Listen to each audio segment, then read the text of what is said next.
So when you look at the MDGs and Haiti in particular with regards to the MDGs, I think these indicators were important because it gave a goal to attain or a target to reach.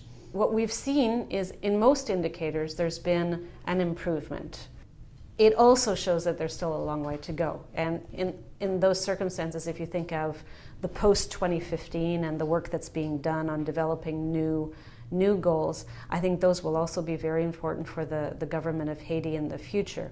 Do you expect that those priorities will be incorporated into government plans, or do you see the MDGs as a more valuable tool to coordinate international action in Haiti? Or maybe the answer is both. I think the answer is both. Shortly after the earthquake, the government prepared its 30-year development plan. So this goes to the year 2030, I believe. And so they have that government plan is there, and I don't think they're going to change it in the immediate future. And it outlines where they want to be. With the overall goal for Haiti is to become an emerging country, to eventually even become a middle-income country. And the indicators that are in here are obviously important indicators to move in that direction. At the same time, I think it's the opportunity for the international community to take a step back and say, okay, where are we exactly on some of these really important issues? We've moved on from the earthquake. Now we really need to coordinate. I think this is one of the things that shows in the report, that there's insufficient coordination among donors and donors with government. Mm-hmm. So there are recommendations in there for the international community as well to take stock and to try and work better together.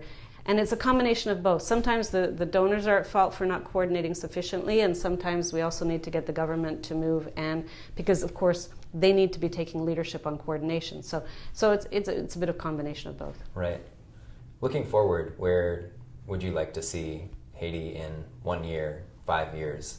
What are some realistic visions for the country that you think we might be able to expect? I'd like to see free and fair elections. That would be we're supposed to have a series of elections for the Parliament, Senate, and mayoral, local elections this year, and presidential elections next year. So I think that's also something. We've been in a situation, and I think people often don't realize how important this is, where there's been some stability within government. And when you're a partner for the government on development, stability is always very useful, so that your partners don't change too much. So I think we've been fortunate from that perspective. But so we need to, we're going to be, over the next 12 to 18 months, there's going to be a lot of elections happening, hopefully. And so that needs to happen.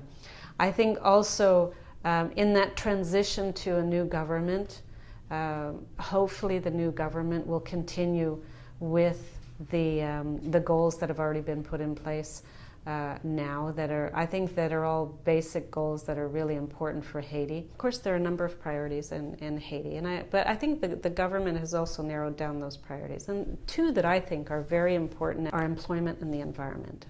And I think within that also there's a very large portion of the population that is considered youth, sort of the 15 to 25 year range. And this is a group that at the moment, and I have to say it could be a little bit because of the earthquake, but when you look at the average number of years of schooling, it's 5 years of schooling for these sort of late teenagers or young adults, which is not good. Contrary to the older population, which their average number of years in primary school and secondary school is higher. So there could be the earthquake that had some impact there. Right. But this is the group that will be the future of Haiti, right? They will be the leaders of their country later on. And so I think this is a really important group to work with. And in generating employment, you'll take them out of the gangs. They won't be used for various purposes because they're unemployed, and that's how they make their money, is participating in demonstrations, for example. So I think this is an important element. Then the second part of it is the environment.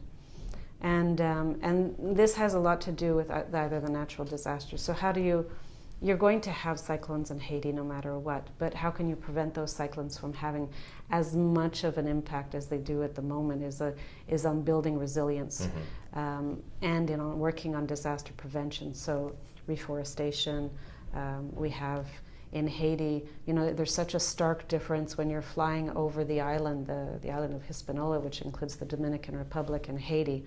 You have the Dominican Republic, which is green, and then right next to it, Haiti, which is basically brown because there's so few trees.